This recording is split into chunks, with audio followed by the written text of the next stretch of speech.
안녕하세요. 사연 읽어주는 남녀입니다.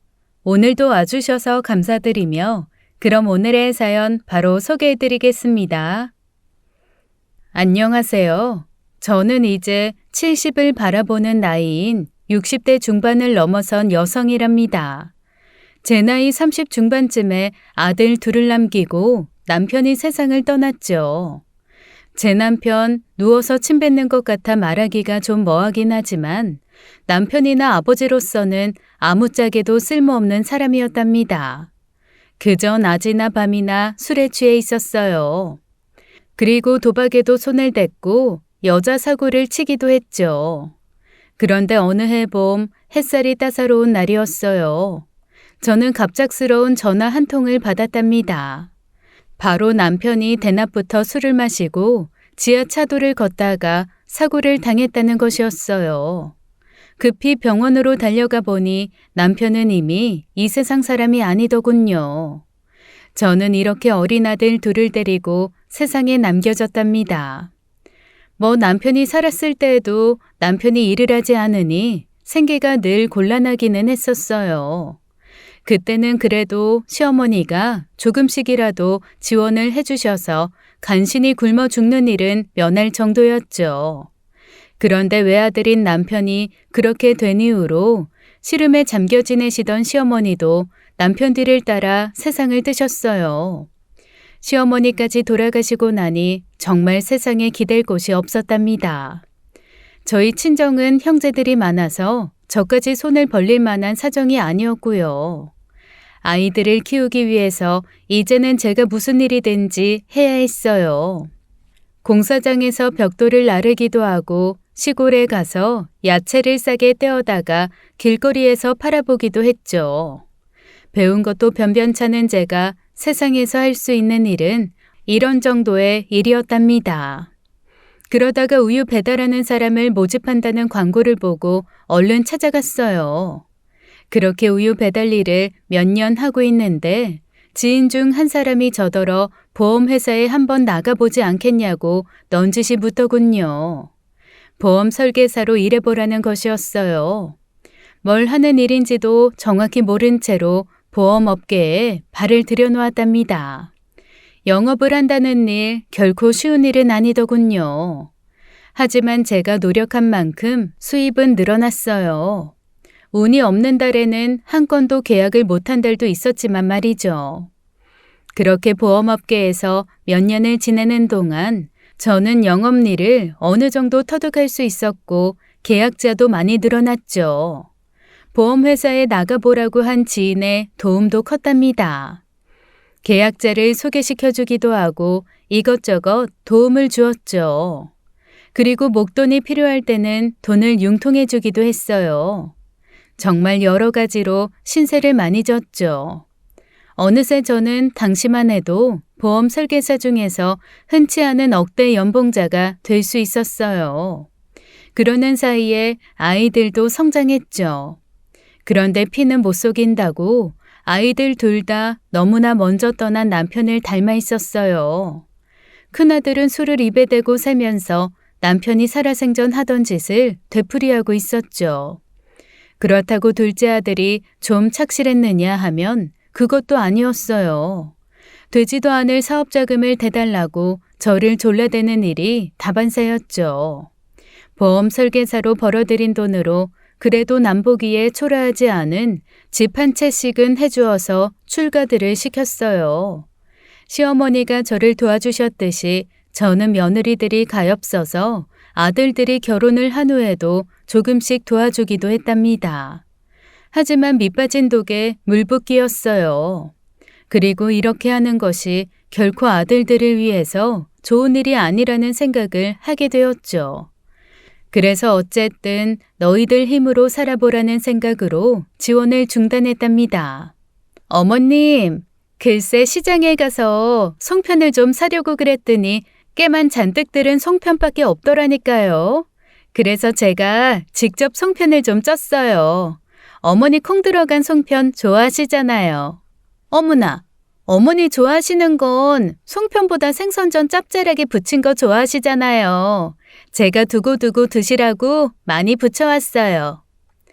아들들은 개차반이지만 며느리들은 잘 둔 것 같다고요. 그랬으면 얼마나 좋았겠습니까? 며느리들이 이렇게 저에게 다투어 잘하려고 노력하는 이유를 저는 잘 알고 있답니다. 그건 바로 제가 가진 재산 때문이었어요. 재산이라고 하기에는 많지도 않지만 저는 아들들 집 한 채씩 해주고도 제가 사는 작은 아파트와 강남 쪽의 평수가 좀 넓은 아파트 한 채를 가지고 있었답니다. 부창부수라고 며느리들도 아들들과 그다지 다르지 않았어요. 그러니까 그 아파트 두 채에 대한 상속분을 조금이라도 더 받으려는 아들 부부의 효도 경쟁이었던 거죠. 엄마, 여기저기 아프다고 하셔서 내가 큰맘 먹고 안마의자 하나 드렸어요. 하루도 거르지 마시고 하루에 1시간씩이라도 안마하세요. 안마의자요? 그건 한두 푼 하는 게 아닐 텐데. 나중에 알고 보니 어디서 비싼 이자를 주어야 하는 돈을 얻어다가 사온 모양이었어요. 그러면 또 작은 아들도 질세라 다른 물량 공세를 벌이곤 했죠. 그런 것들이 정당하고 성실하게 일을 해서 진심으로 저를 생각해서 하는 일이라면 제가 왜 반갑지 않겠어요. 마음에도 없이 돈 때문에 하는 효도가 어디 효도인가요? 아무튼 큰아들, 작은아들 부부는 풀방구리에 쥐 드나들듯 저희 집에 드나들면서 갖가지 효도, 아니 아부를 하곤 했죠. 이런 일이 시작되고 몇 년 세월이 지나니까 제 마음도 거기에 따라 변하더군요. 처음에는 얘들이 왜 이러나 싶다가 나중에는 그 속셈을 확실히 짐작하고 분노가 치밀더라고요. 너희들도 이래저래 살기 힘들 텐데 나한테 신경 안 써도 된다. 지금은 내가 도와주지도 못하는데 이런 대접하기도 마음이 안 편하고. 에이, 엄마는 참. 아들이 엄마한테 효도하겠다고 하는 일인데 마음이 안 편할 게 뭐가 있어요. 엄마, 우리 키우느라고 고생 많이 하신 거 우리가 왜 모르겠어요. 야, 너 지난번에 엄마 드시라고 사온 한우 말이야. 그거 뭔가 속아서 잘못 사온 거야, 임마. 엄마 차에서 한동안 병원 다니신 게 그거 드시고 나서 그런 거란 말이야. 형, 그게 얼마짜리인지 알긴 하고 그래? 엄마 드시라고 최고급 한우를 횡성까지 가서 떼온 거라고. 그것 때문이 아니라 형수가 담가왔다는 김치 나도 먹어보니까 너무 짜고 맵고 하더라고.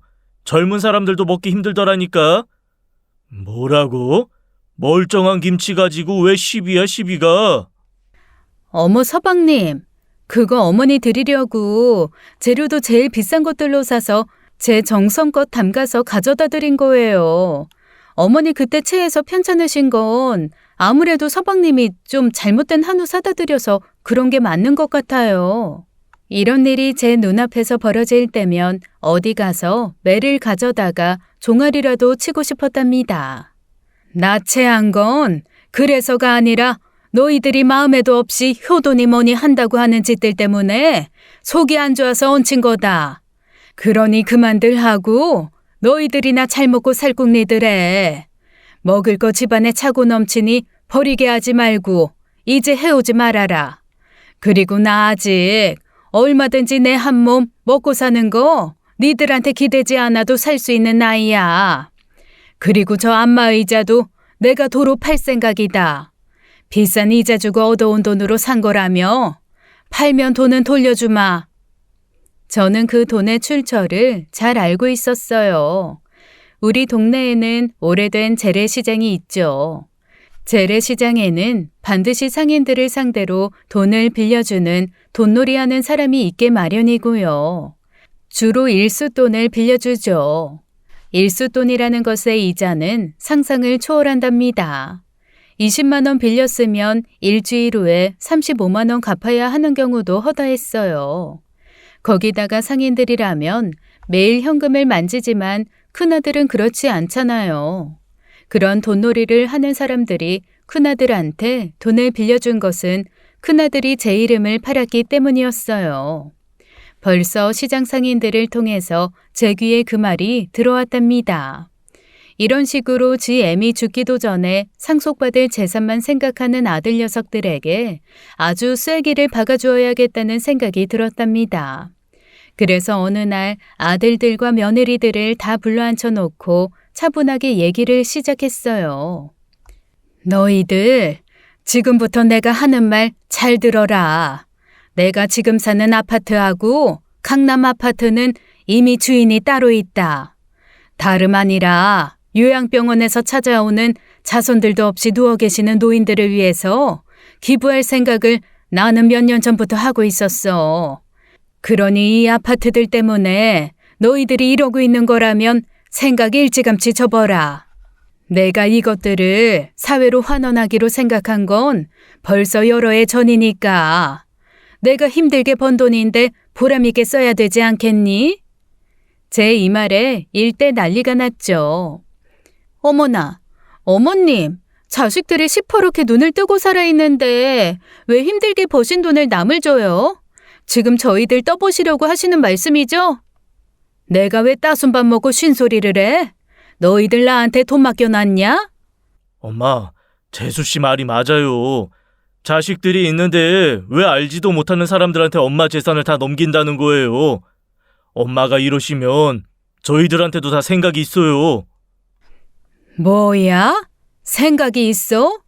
너희들이 뭘 어떻게 할 생각인지 모르겠지만 나 하나도 겁날 거 없는 사람이다. 그리고 내가 영업을 수십 년 한 사람이야. 사람들 속 들여다보는데 아마 나만큼 선수도 없을 게다. 너희들 속이 아주 내 눈에 훤히 보여. 그 아파트 너희들한테 넘겨봤자 또 밑빠진 독에 물 붓기밖에 더 되겠니? 내가 콩쥐냐? 밑빠진 독에다가 물 길어 붓고 있게? 그때 작은 아들 녀석이 갑자기 손바닥으로 탁자를 탕탕 때리면서 목소리를 높이더군요. 엄마 말대로 기부만 해보세요. 우리도 가만히 안 있어요. 아이, 진짜 우리 엄마 사람 정말 신경질 나게 만드시네.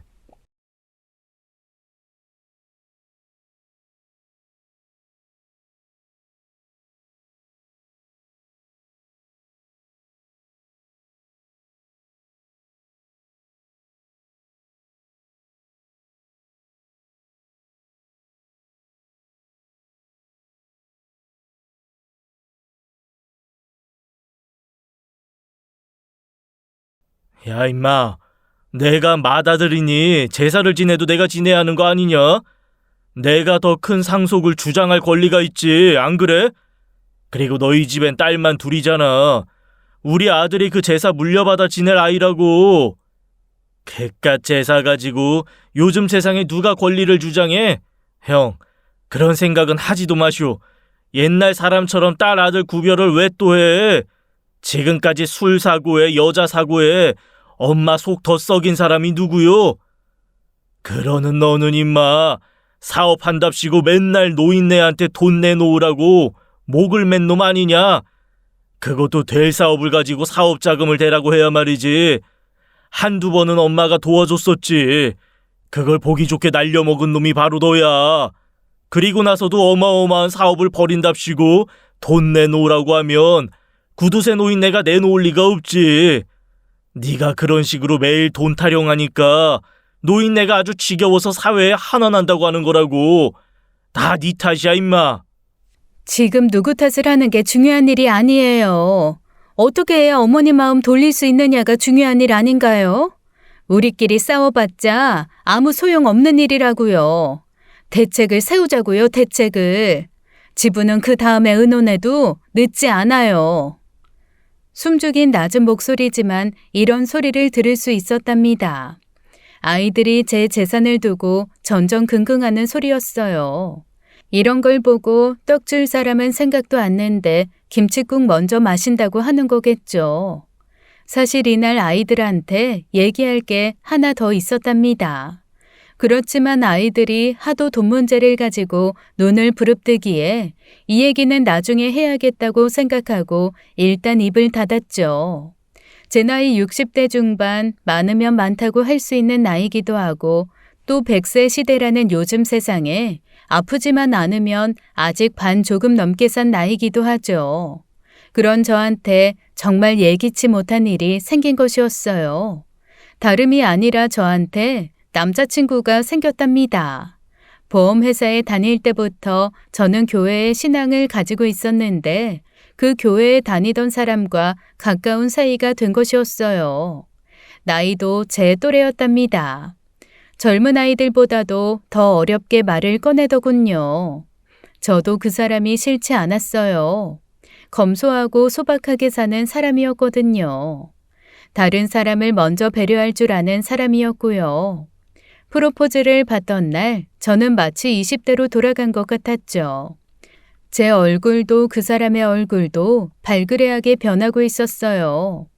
눈을 바닥에 깔고 서로를 똑바로 쳐다보지도 못한 채 말이죠. 그 사람은 저와 하루빨리 살림을 합치고 싶어 했고 저 역시 미룰 이유가 없었어요. 바로 이 이야기를 아이들한테 하려고 했던 것이었어요. 그래서 며칠을 벼르다가 아이들을 다시 불러 모아 이 얘기를 꺼냈죠. 나 조금 있으면 재혼하려고 한다. 너희들이 알고는 있어야 할 것 같기에 지금 얘기하는 거야. 나이는 나보다 2살 위고 성실하게 사는 사람이다. 그런 줄 알아라. 아파트를 기부하겠다는 얘기를 한 날보다 더 큰 난리가 났답니다. 엄마, 도대체 지금 정신이 있으신 거예요? 그 나이에 무슨 연애예요, 연애가. 이제 손주들 재롱이나 보시면서 지내실 나이잖아요. 자식들 체면은 생각 안 하시는 거예요? 엄마 나이에 연애한다고 그러면 다들 웃는다고요. 내가 연애를 하는 거하고 너희들 체면이 무슨 상관이냐?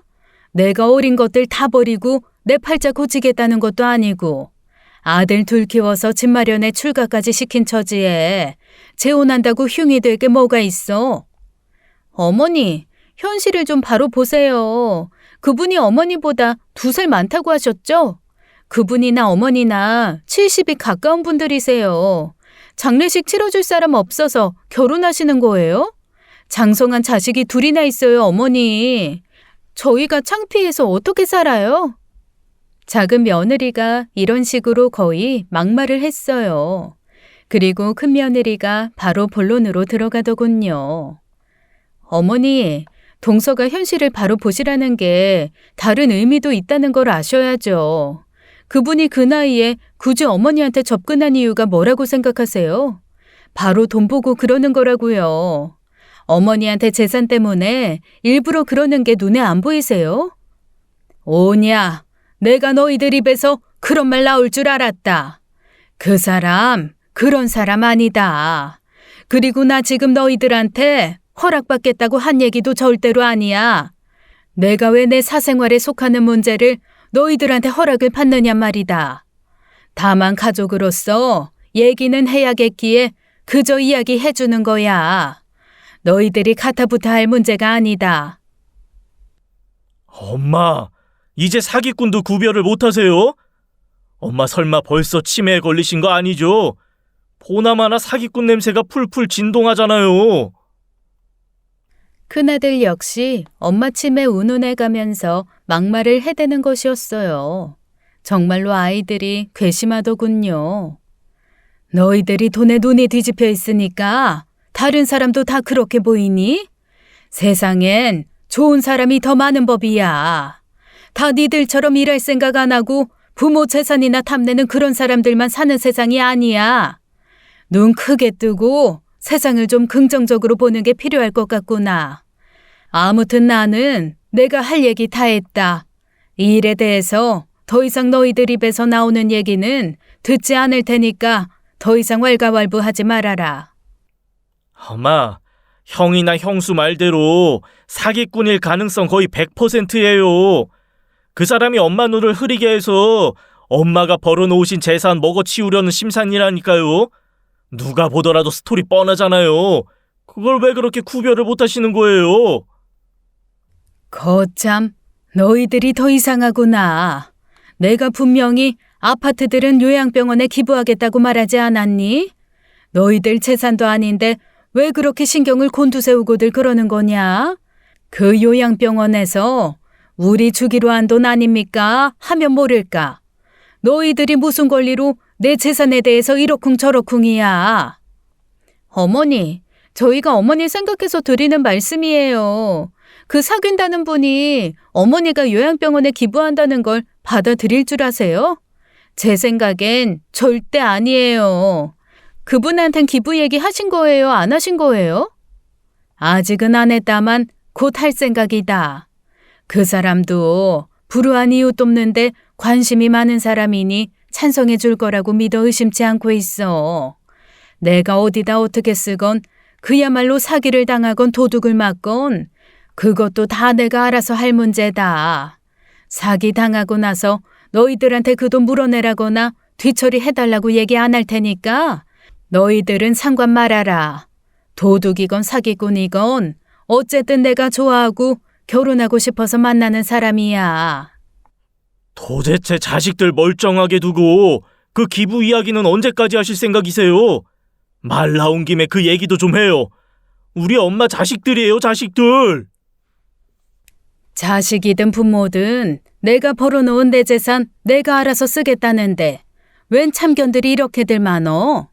그리고 너희들 집담보로 대출 많다는 거 내가 다 알고 있어. 그만한 집 출가할 때 마련해줬으면 고맙다는 생각들을 해야지. 나한테 고마워하라는 거 아니다. 많은 사람들이 아파트 대출금 갚느라고 숨 넘어가는 세상이야. 그 걱정 안 하게 된 것만 해도 얼마나 다행이냐. 그런데 그 이상 무슨 돈이 그렇게 많이 필요해서 집들을 담보로 대출들을 받아 쓰고 그러냐? 나는 그걸 알고도 말 안 했잖니. 비록 내가 사준 집이지만 너희들 것이니까 그걸 처분하는 건 너희들 자유야. 내가 참견할 문제가 아니란 말이다. 내 문제도 마찬가지야. 너희들이 참견할 문제 아니다. 여기까지 하겠다. 더 이상 이 일에 대해서 아무 얘기도 하지 말아라. 제가 하도 단호하게 이야기하니까 아이들이 일단 집으로 돌아가더라고요. 하지만 쉽게 포기할 아이들이 아니라는 것을 저는 잘 알고 있었답니다. 아이들이 집으로 돌아들가자 갑자기 지나온 세월이 주마등처럼 제 머릿속을 스치고 지나갔어요. 아들 둘을 위해서 온전히 바친 세월이었답니다. 그런데 아이들 둘이 어떻게 저렇게 일찍 죽은 제 아버지만 닮았을까요? 저 아이들이 아주 어릴 때 죽은 사람이라서 제 아버지 얼굴이라도 기억할까 싶은 정도인데 마치 보면서 자란 아이들처럼 저희들 아버지하고 똑같이 행동하는데 정말 기가 막혔답니다. 이런 걸 바로 베네병이라고 하는 거겠죠. 배우지 않아도 피 속에 흐르는 그 무엇일 거예요. 어쩌면 저렇게 나를 닮은 구석은 하나도 없고 저희들 아버지만 닮았는지 모를 일이었어요. 여기까지 생각하니까 갑자기 눈물도 좀 났답니다. 그 고생을 하고 키운 아이들이 반듯하면 얼마나 더 보람이 있겠어요. 하지만 그 아이들 인생은 그 아이들의 것이겠죠. 제가 아무리 부모라고는 하지만 그 아이들이 사는 방법에 대해 미주알 고주알 참견할 권리는 없다고 생각한답니다. 괘씸하고 서러운 마음에 그 사람에게 전화를 걸었어요. 아이들한테 우리 얘기를 했더니 예상대로 펄펄 뛰더라고요. 내가 하도 단호하게 나가니까 지들 집으로 가긴 했는데 아마 이걸로 끝나지는 않을 거예요. 내가 그 아이들을 너무나 잘 아는걸요. 지금은 이해 못해도 결국엔 이해하게 될 거예요. 당신 말대로 우리 사생활이긴 하지만 그래도 아이들의 축복을 받는 게 좋은 일이잖아요. 그냥 포기하겠다고 생각하지 말고 잘 이해를 시켜보도록 해봅시다. 남자친구가 말하는 대로 아이들의 축복을 받을 수 있다면 그보다 좋은 일은 없겠죠. 하지만 그 아이들 눈에는 남자친구가 오로지 돈만 보고 저에게 접근한 사람으로 보이는데 과연 아이들의 축복을 받을 수 있겠어요? 저는 고개를 가로저었답니다. 아니나 다를까 생각보다도 훨씬 빨리 아이들의 작업이 시작되더군요.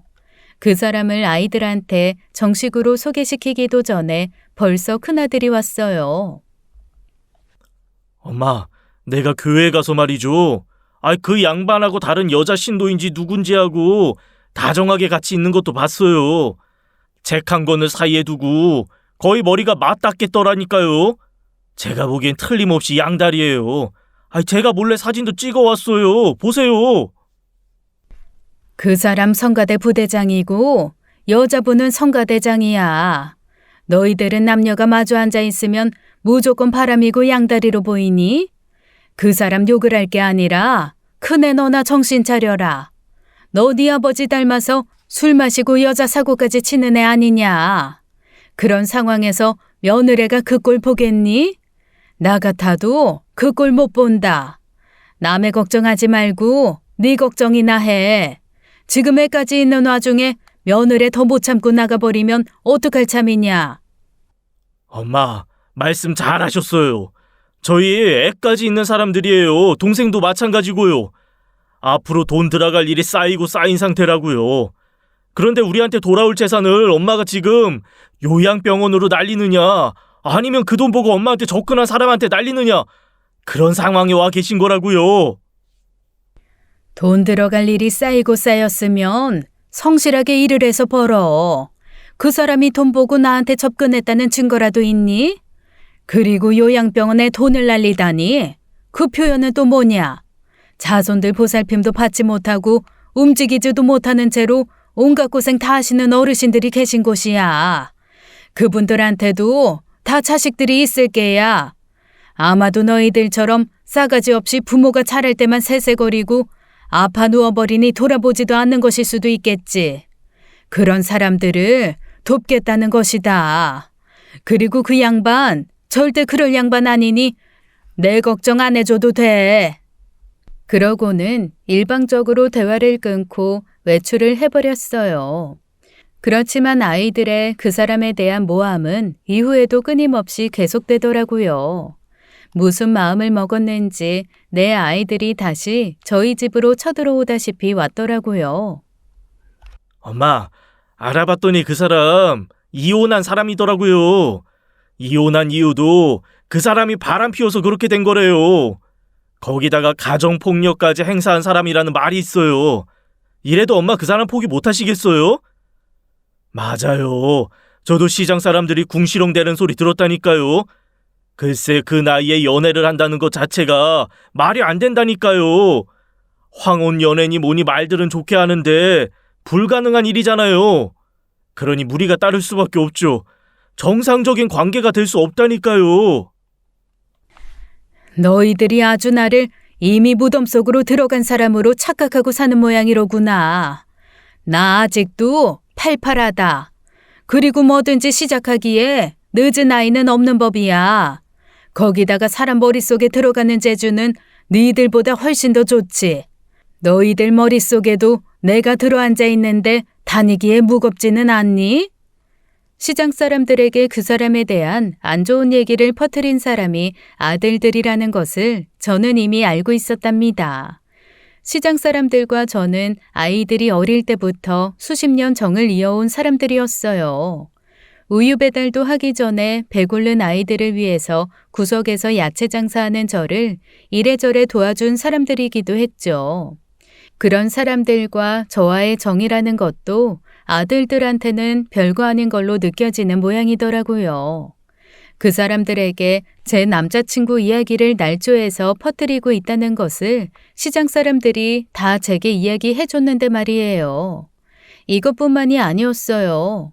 어느 날 하루는 작은 아들이 전화를 걸어서 저를 만나고 싶어 하는 사람이 있다는 것이었어요.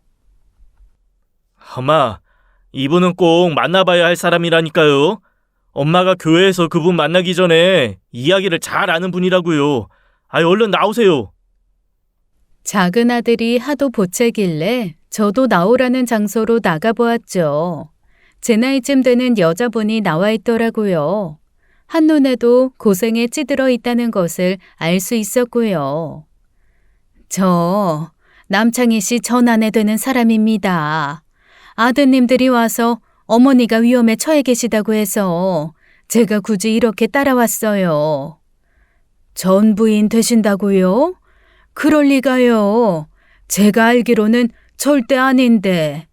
무슨 말씀 하러 오셨는지 모르겠지만 위험에 처해 있다고 하시는 말씀도 저는 영 못 알아듣겠네요.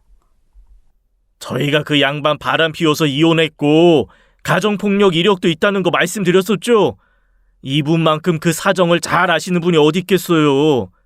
엄마가 또 다른 피해자가 되시지 않도록 저희가 모신 거고 이분도 그 사정을 아시고 오시지 못할 형편인데도 굳이 우리 부탁 들어주신 거라고요. 그 사람은 결혼 생활 내내 바람을 피웠어요. 그리고 저랑 아이들한테 폭력도 휘둘렀고요. 근데 이 사람들이 저한테 와서 그런 사람이 어머니를 속이고 있다더군요. 저 같은 피해자가 다시 생겨서는 안 되겠다는 생각에 어렵게 따라 나선 거예요. 저는 이 말에 배를 잡고 웃었답니다. 하하, 그 사람 얘기하고는 아주 딴판이네요. 그 사람이 이혼한 사람이라는 것은 저도 잘 아는 얘기예요. 근데 두 사람 얘기가 아주 다르네요. 부인 되시는 분이 다른 남자분하고 정분이 나서 아이들까지 다 놔두고 나가버렸다는 걸 제가 잘 알아요. 어떻게 이렇게 양쪽 이야기가 다를 수가 있죠? 그 사람 거짓말을 밥 먹듯이 하는 사람이에요. 제가 바람을 피우다니요. 전 그런 일 없습니다. 교회에서 그저 얼마 전에 만난 분이 뭘 하시겠어요. 전 그 사람하고 거의 30년 가까이 산 사람이에요. 저는 세상의 누구보다도 그 사람을 믿습니다. 여기까지 오시느라 고생 많으셨겠지만 대략 그림은 그려지네요. 우리 애들이 시키는 대로 말씀하시는 모양인데 그 애들 도와줄 만한 아이들 아닙니다. 내 자식들을 이렇게 이야기해야만 하는 저를 이해하세요. 이렇게 해서 제 남자친구의 전부인이라고 하는 여자를 돌려보냈어요. 그리고 아이들에게 말했어요. 너희들 하는 작태에 이제는 화가 나는 걸 넘어서 슬프기까지 하구나. 이렇게까지 해서 결국은 너희들이 상속분을 조금이라도 늘리고 싶다는 거냐? 그리고 그 사람에 대해서라면 니들보다 내가 더 속속들이 알고 있어. 너희들 지금 오로지 돈 때문에 사람을 모함해서 함정에 빠뜨리려는 모양인데 난 너희들이 저 여자분을 어디서 모셔왔는지까지 몰라도 적어도 니들이 사주했을 거라는 사실은 잘 알고 있다. 내가 말하지 않든 너희들 머릿속에 내가 들어앉아 있다고. 엄마, 30년 가까이 같이 살았다는 부인이 증언을 하는데도 모함이라고 말씀이세요? 그 과거에 대해서는 오직 그 양반의 말뿐 어떻게 살았는지 모르는 상황이잖아요. 그래서 저희가 수소문해서 전부인을 모시고 온 거라고요. 그 말까지 못 믿으시겠다는 거예요? 돈 때문에 세상을 거짓으로 살지 말아라. 돈만큼 사람 바보 만드는 것도 없어. 거기에 한번 혹하기 시작하면 사람이 돈을 다루는 게 아니라 사람이 돈에 휘둘리게 되는 거야. 지금 니들이 바로 그런 상태에 와 있는 것 같구나. 그런 애들한테 정신 차리라는 말도 통할 리가 없겠고. 나는 아까 그 전부인이라고 하는 여자가 한 말에 대해선 안 들은 걸로 하겠다. 부디 한 번 더 말하는데 돈 때문에 세상을 속이고 스스로를 속이지 말거라. 애미가 너희들을 위해서 해줄 수 있는 충고야. 잘 새겨들어라. 아이들이 마치 벌떼처럼 아까 그 부인의 말을 근거 삼아서 제가 속고 있는 거라고 발악을 하다시피 하더군요. 그런 아이들이 이제는 솔직히 가엾었답니다. 자신들만 성실하게 일을 하면 아무 일 없이 잘 살 수 있는 아이들이었어요. 한 가지만 물어보자. 너희들, 내가 요양병원에 기부하지 않고 그 돈을 너희들한테 준다면 특별히 쓸 데가 있니? 한번 얘기해 보려무나. 특별히 쓸 데가 있고 그 쓸 데가 정당한 것이라면 내가 생각을 바꿀 수도 있어. 이 아이들이 그 돈이 특별히 쓸 데가 있어서 이러는 걸까요? 아니요. 그저 돈 자체에 욕심을 내고 있는 거랍니다. 아이들은 얼른 대답을 하지 못했어요. 그러고는 아이를 키워야 된다는 둥 뭐 그렇고 그런 이야기만 하더라고요. 그런 아이들을 보고 저는 혀를 끌끌 차며 집으로 돌아왔답니다. 엄마, 이거 좀 보세요. 이 아저씨 어떻게 사는 분인 줄 엄마 아셨어요? 사진 보세요. 고시원에서 나오는 사진이고 고시원으로 들어가는 사진도 같이 있어요. 너희들 그럼 이 양반을 미행했단 말이냐? 도대체 누가 너희들한테 그런 일을 부탁했단 말이야? 엄마가 늦게 재혼하시는데 고대 광실로 가시는 것도 아니어도 적어도 엄마 재산 가지고 먹고 살아야 하는 사람한테는 가지 마셔야죠. 이것 보세요. 이 나이에 고시원에서 어렵게 살잖아요. 당연히 엄마 돈을 보고 접근한 거라니까요. 너희들은 그러면 가난한 사람은 연애도 못한다는 말이냐? 도대체 누가 너희들한테 그런 말도 안 되는 것을 가르치더냐? 나는 너희들 그렇게 키운 적 없다. 우리도 옛날엔 정말 없이 살았어. 이 엄마가 보험회사에서 큰 돈 만지기 전까지는 우리도 가난하게 살았어. 만일 너희들 결혼할 때까지도 우리 집이 가난했다면 니들은 연애도 해서는 안 되는 애들이었어야 했겠구나. 그러니까 며느리들은 집이라도 한 칸씩 해주니까 시집을 온 것이고. 경우가 다르잖아요. 우리야 젊었을 때 이야기고 엄마는 이제 사람을 잘못 만나시면 그야말로 말년이 망가지시는 거라고요. 막말로 우리야 이혼을 해도 다시 시작할 수 있지만 엄마는 잘못되면 재산만 날리고 혼자 될 수 있는 거잖아요. 그런데 이렇게 증거가 있어요. 이거 다 부인하실 생각이세요? 오냐. 그렇다면 그 얘기를 한번 해보자. 너희들이 이렇게 발악을 하다시피 그분을 모함하지 못해서 난리를 치는 게 나를 위해서란 말이지? 그렇다면 내가 이 양반하고 헤어지는 것하고 내 재산 문제는 별개가 되겠구나. 이 양반하고 헤어져도 내 재산은 너희들한테 한 푼도 안 간다. 그러면 니들하고 아무 상관도 없지? 분명히 대답하거라. 우리가 이렇게 엄마를 위해서 방법을 가리지 않고 사기꾼을 옆에서 떨어뜨려 놓으려고 애를 쓰는데 우리한테 결국은 한 푼도 못 주시겠다는 거예요? 봐라. 그러니까 너희들 의도가 순수하지 않다는 거야.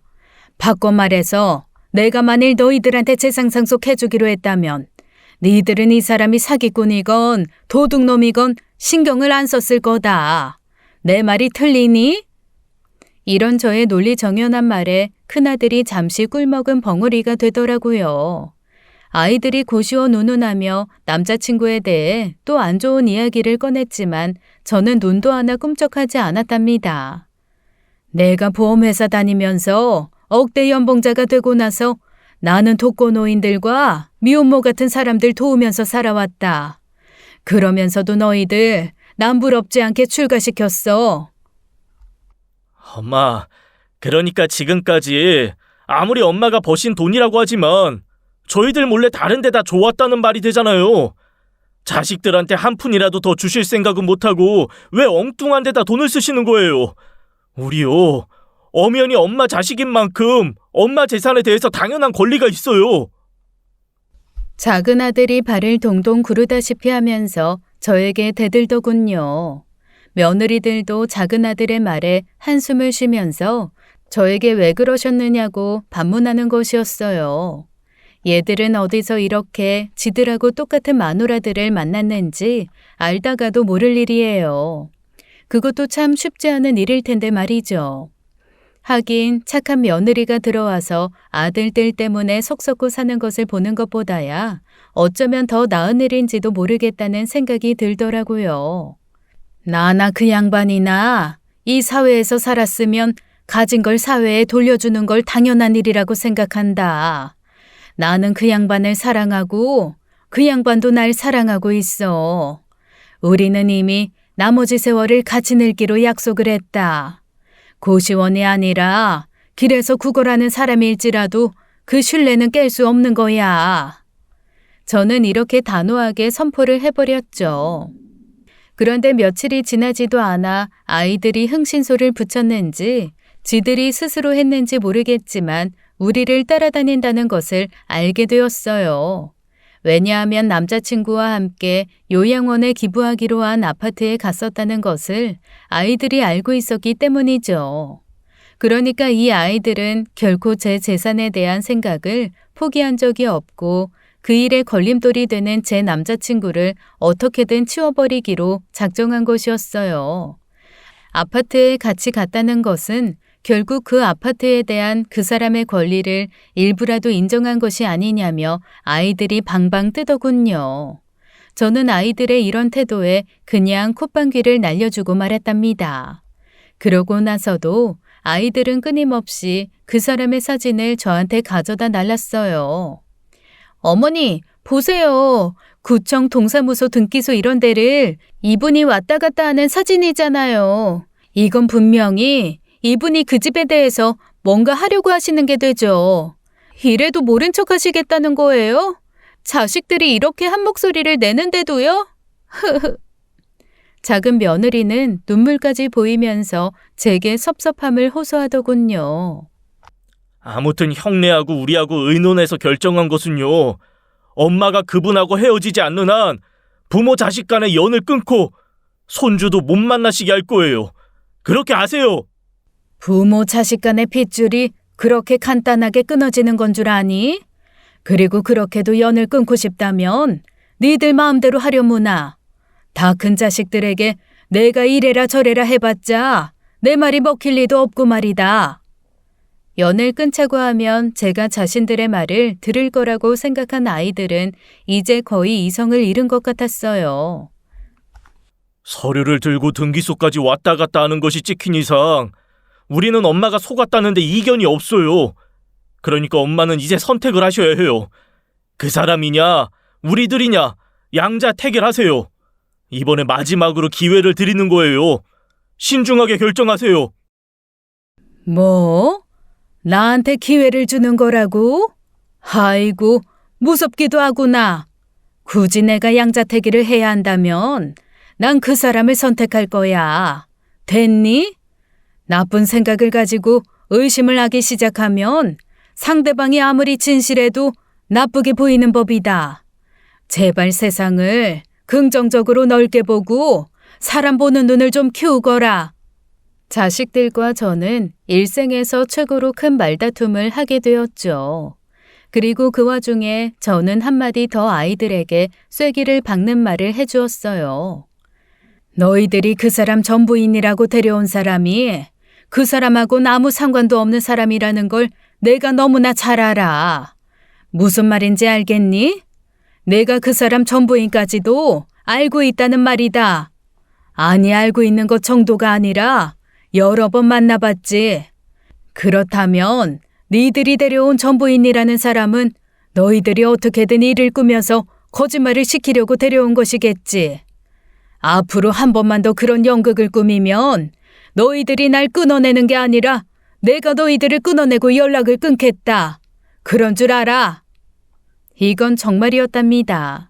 사실 저는 그 사람의 전부인도 알고 있고 그 사람이 이혼한 내막까지를 모두 알고 있었어요. 그러니 우리 아이들이 데려온 그 사람의 전부인이라는 사람의 말을 듣고 웃을 수밖에 없었죠. 왜 돈을 받고 대역을 해주는 사람들이 있다잖아요. 결혼식 하객대행부터 시작해서 애인 대행까지 다양하다죠. 바로 그런 사람이 아닐까 짐작이 되었어요. 물론 제가 이미 제가 가진 것을 사회에 환원하기로 결정한 상태였지만 아이들이 대역을 쓰면서까지 저에게 거짓을 늘어놓는 것을 보니 이제는 아이들에게 재산을 줄 수 없다는 것이 아니라 주어서는 안 된다는 생각이 들더군요. 아이들이 제 말에 조금 어리둥절하는 것 같다가 여전히 그 여자가 그 사람의 전부인이라고 거짓말을 계속하더군요. 엄마가 그 사람 부인을 봤다고요? 아니 우리가 데려온 사람이 그 사람 전부인이 틀림없는데 무슨 말씀을 하시는 거예요? 저는 이제까지 아이들한테 그 사람과 제가 어떻게 만났는지 자세한 이야기를 해주지 않았죠. 제가 사귀는 사람이 있다는 얘기를 하자마자 바로 자식들 체면이니 뭐니 하면서 그 사람을 깎아내리고 모함하고 심지어는 대여까지 써가면서 거짓을 늘어놓는데 굳이 설명하고 싶은 생각도 없더라고요. 하지만 이제 이야기를 해줘야 할 시간이 왔다는 생각이 들더군요. 그 양반도 나처럼 공부도 변변찮은 분이다. 아내와 아이들을 부양하기 위해서 안 해본 일이 없는 사람이야. 그러면서도 그 사람은 날 도와주면서 살았다. 날 보험회사에 나가보지 않겠느냐며 이끌어준 사람도 그 양반이고 여기저기 계약자를 소개시켜주면서 살도록 도와준 사람도 그 양반이란 말이야. 아이들이 갑자기 웅성거리기 시작하더군요. 저는 계속 이야기를 이어갔어요. 내가 네 아버지를 어떻게 만났는 줄 아니? 바로 이 양반이 네 아버지를 내게 소개했던 거야. 그 이전에 이미 그 양반하고 나는 같은 교회를 다니고 있었고 네 아버지의 친한 친구였지만 네 아버지가 어떤 인물인 줄은 잘 몰랐던 모양이더구나. 하긴 남자는 결혼을 하면 감춰있던 본성이 드러나기도 하니까. 연애할 때까지만 해도 네 아버지가 그런 사람이라는 걸 몰랐지. 결혼하고 나서 네 아버지가 술에 흥청망청거리면서 도박에 손대고 여자 사고까지 치는 걸 보고는 내게 너무나 미안해했단다. 바로 그래서도 날 이리저리 도와주셨던 거야.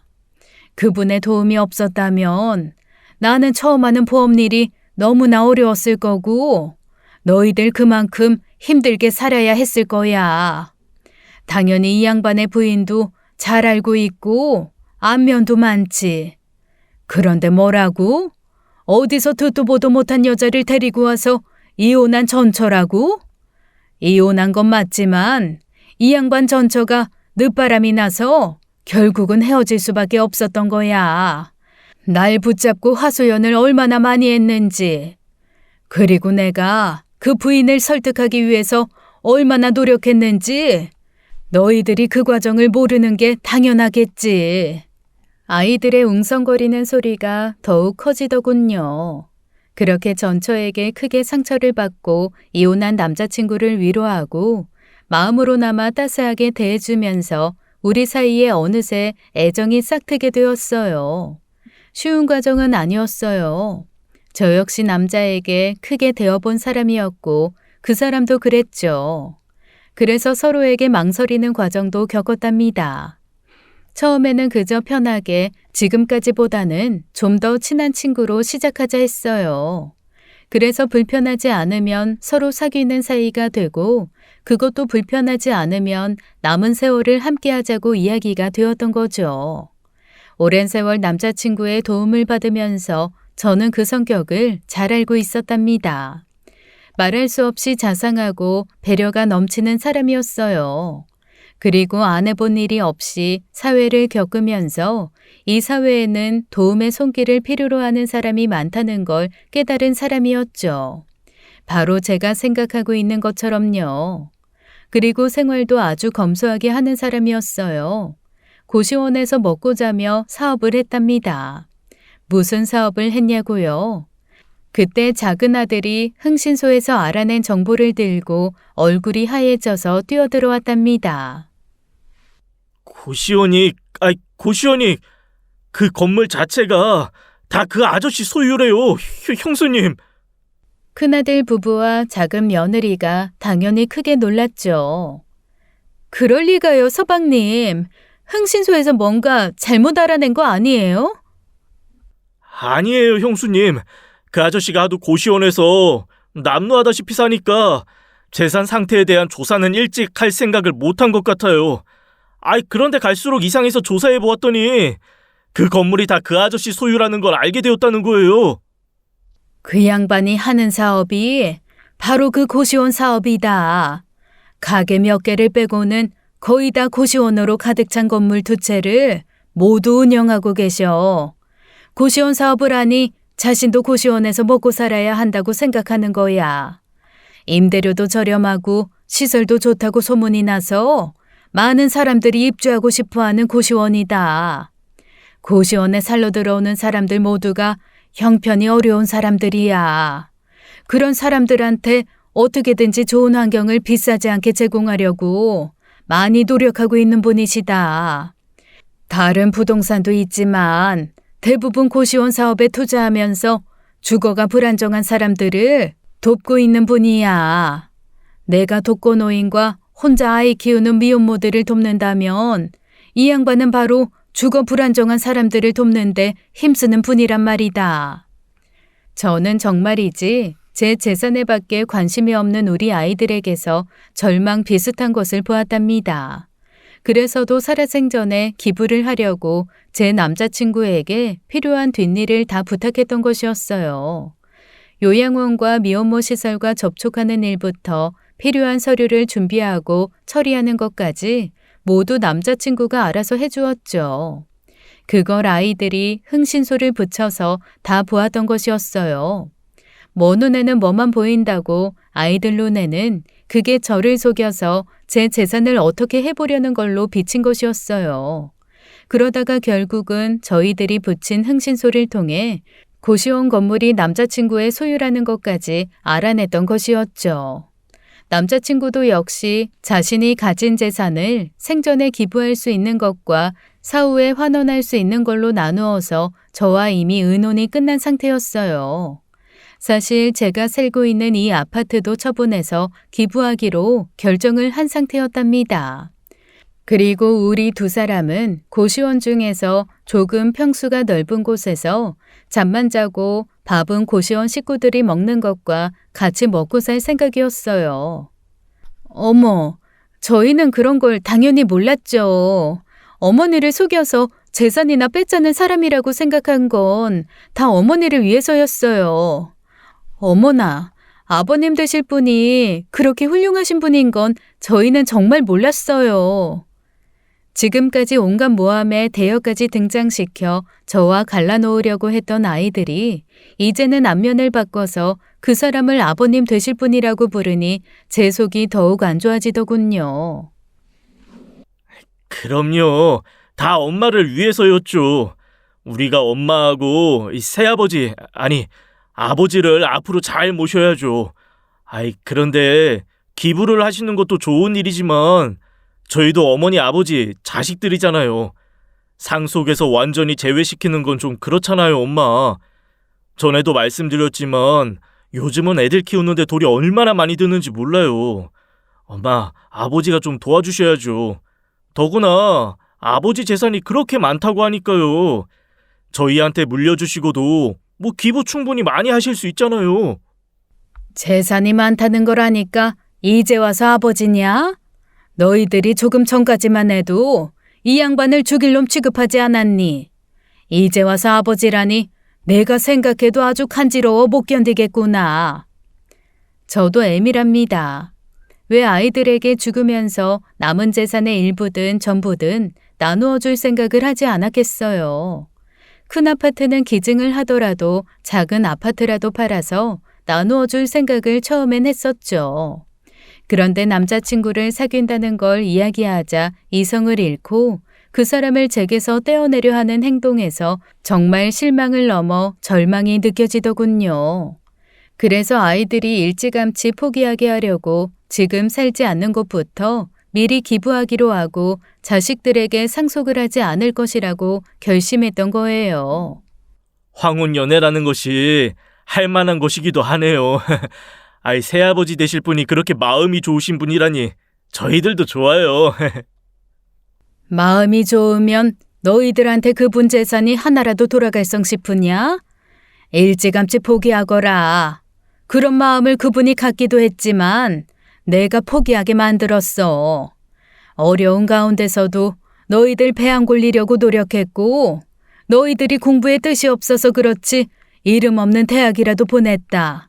그리고 출가할 때 초라하지 않은 집 한 채씩은 다 해서 보냈어. 부모로서 그 정도 했으면 할 일은 다 했다고 본다. 그 이상은 이제 너희들 몫이야. 너희들이 내 재산도 모자라서 그 양반 재산까지 탐을 낸다면 그건 이미 인면수심인 거다. 그런 일은 손톱만큼도 기대하지 말거라. 아이들을 쫓아내다시피 돌려보내고 나서 남자친구와 연락을 해 만나기로 했죠. 아이들한테 우리 생각을 분명히 얘기했어요. 그래도 포기하는 눈치는 아니었지만 내 생각은 변함이 없어요. 그래도 자식들이잖아요. 기부를 할 때 하더라도 조금이라도 그 아이들에게 상속을 합시다. 그 아이들이 그렇게 상속을 바라고 있다니 말이에요. 그래야 당신 마음도 편하고 내 마음도 편할 것 같아요. 당신을 내 재산이나 뺏으려고 하는 불안당 취급을 하면서 온갖 모함에 연극까지 다 버린 아이들이에요. 당신 정말이지 착한 거예요? 아니면 바보인 거예요? 나는 절대로 내 마음 바꿀 생각 없어요. 마음 불편할 일 절대로 없으니 당신도 그런 생각은 접어두세요. 내 마음이 처음서부터 이런 게 아니라 애들에 대한 실망에서 비롯된 거라고요. 남자친구가 몇 번 더 아이들에게 일부라도 상속을 하자고 저를 설득했지만 저는 여전히 완강했답니다. 엄마하고 새아버지 결혼하시면 고시원에 가서 사신다면서요. 우리가 엄마랑 새아버지 모실게요. 제가 맏아들이잖아요, 맏아들. 두 분 돌아가시면 제사 모실 사람이에요. 어떻게 그렇게 돌아간 네 아버지하고 너희들이 한치도 다른 게 없는지 정말 모를 일이다. 베네병이라는 게 정말 있는 모양이야. 이것도 집안 내력이로구나. 돌아가신 네 할머니가 할아버지 때문에 고생 많이 겪으셨지. 그땐 그래도 집안에 재산이라도 좀 있었다. 네 아버지 때문에 다 까먹기는 했어도 말이야. 아참, 너희들 입으로 말했지? 그 양반하고 너희들하고 양자택일 하라고 말이다. 다시 얘기하마. 나는 그 양반을 택하기로 했으니 너희 말대로 연을 끊어야겠지. 그 다음 얘기는 아들들의 이웃에 사는 시장 사람들을 통해서 들은 이야기랍니다. 두 아들 간의 싸움이 시작되었다는 것이었어요. 제 남자친구의 재산 상태를 처음부터 몰랐던 것이 네 탓이니 내 탓이니 하면서 싸우더라는 거예요. 거기다가 며느리들은 한술 더 떠서 한 푼도 상속을 못 받게 되면 이혼을 불사하겠다고까지 아들들을 협박하고 있다는군요. 단순한 협박이 아니라 큰 며느리는 다툼이 심해지면서 친정으로 가버렸다죠. 저와 남자친구는 기부할 재산의 범위와 기부할 곳에 대해서 자식들에게 자세히 통보해서 한 번 더 확인시키고는 재산 분쟁에 대해서 쐐기를 받고 말았답니다. 결국 아이들은 한 푼도 못 건지고 물러설 수밖에 없었죠. 저와 남자친구는 지금까지처럼 검소하게 살면서 몸이 움직이는 한 도움이 필요한 곳을 다니면서 봉사활동을 하기로 굳게 약속했어요. 그리고 아들과 며느리들을 부르지 않은 채로 교회에서 조촐하게 결혼식을 치렀습니다. 우리는 이렇게 남은 여생을 함께하기로 약속을 하고 신혼생활을 시작했답니다. 물론 약속대로 우리는 고시원 사업을 지금처럼 주거가 불안정한 사람들을 돕는 목적으로 운영하면서 필요한 곳에 도움의 손길을 주기 위해 노력하면서 살죠. 이런 삶이 얼마나 행복한 건지 과연 우리 아이들이 알기나 할까요? 그래도 내 속으로 낳은 자식들 제발 조금이라도 깨달아 주기를 바랄 뿐이랍니다. 큰 기대는 하지 않지만 말이에요. 지금까지 재산 상속을 둘러싼 우리 아이들과 저, 그리고 이제 남은 인생의 반려자가 된 제 남편에 대한 이야기를 들려드렸어요. 사연 들어주셔서 감사합니다. 지금까지 사연 읽어주는 남녀였습니다. 끝까지 시청해주신 여러분 감사드리며 저희는 다음 사연으로 돌아올게요. 감사합니다.